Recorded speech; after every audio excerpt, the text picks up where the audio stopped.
നമസ്കാരം. AD news മലയാളത്തിലേക്ക് സ്വാഗതം. സംസ്ഥാനത്തെ വൈദ്യശാസ്ത്ര പഠന മേഖലയിലെ അതിഗുരുതരമായ ഒരു പ്രശ്നമാണ് ഇടുക്കി മെഡിക്കൽ കോളേജിൽ നടന്നുകൊണ്ടിരിക്കുന്നത്.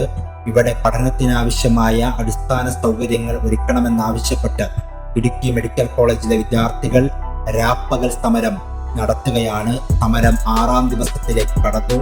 പ്രശ്നങ്ങൾ പരിഹരിക്കാൻ ആവശ്യമായ നടപടി സ്വീകരിക്കാൻ സർക്കാർ ഇതുവരെയും തയ്യാറായിട്ടില്ല.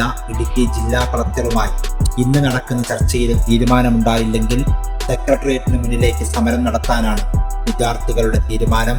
ഇടുക്കി മെഡിക്കൽ കോളേജിൽ MBBS 2ാം വർഷ ക്ലാസ് തുടങ്ങി 5 മാസം കഴിഞ്ഞിട്ടും തങ്ങൾ ലാബ് കണ്ടിട്ട് പോലുമില്ല എന്ന് വിദ്യാർത്ഥികൾ പറയുന്നു. ഹോസ്റ്റലിന്റെ പണി പൂർത്തിയാകാത്തതിനാൽ പെൺകുട്ടികളുടെ താമസ സൗകര്യത്തിനും ഗുരുതരമായ പ്രതിസന്ധി നേരിടുകയാണ്. വീണ്ടും അധ്യയന വർഷം തുടങ്ങി അഡ്മിഷൻ നടപടികൾ പൂർത്തീകരിച്ച് പുതുതായിട്ട് 100 കുട്ടികൾ കൂടി എത്തുമ്പോൾ താമസ സൗകര്യം ഉൾപ്പെടെയുള്ള വിഷയങ്ങളിൽ അതിഗുരുതരമായ പ്രതിസന്ധിയാകും ഉണ്ടാവുക.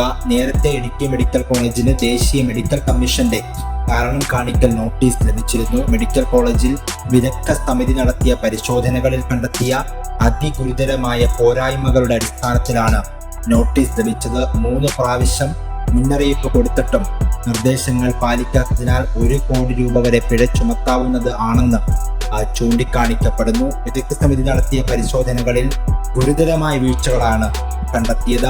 ഈ കഴിഞ്ഞ 19-നാണ് അതിന്റെ അടിസ്ഥാനത്തിൽ ഇടുക്കി മെഡിക്കൽ കോളേജിന് ദേശീയ മെഡിക്കൽ കമ്മീഷൻ നോട്ടീസ് അയച്ചത്. നിലവിലെ സീറ്റുകളുടെ എണ്ണം കുറയ്ക്കാതിരിക്കാൻ ദിവസങ്ങൾക്കുള്ളിൽ കാരണം കാണിക്കൽ നോട്ടീസിന് മറുപടി നൽകണമെന്നായിരുന്നു ആവശ്യപ്പെട്ടിരുന്നത്. ഇതിന് പിന്നാലെയാണ് ഇടുക്കി മെഡിക്കൽ കോളേജിൽ വിദ്യാർത്ഥികളും സമരം ആരംഭിച്ചത്.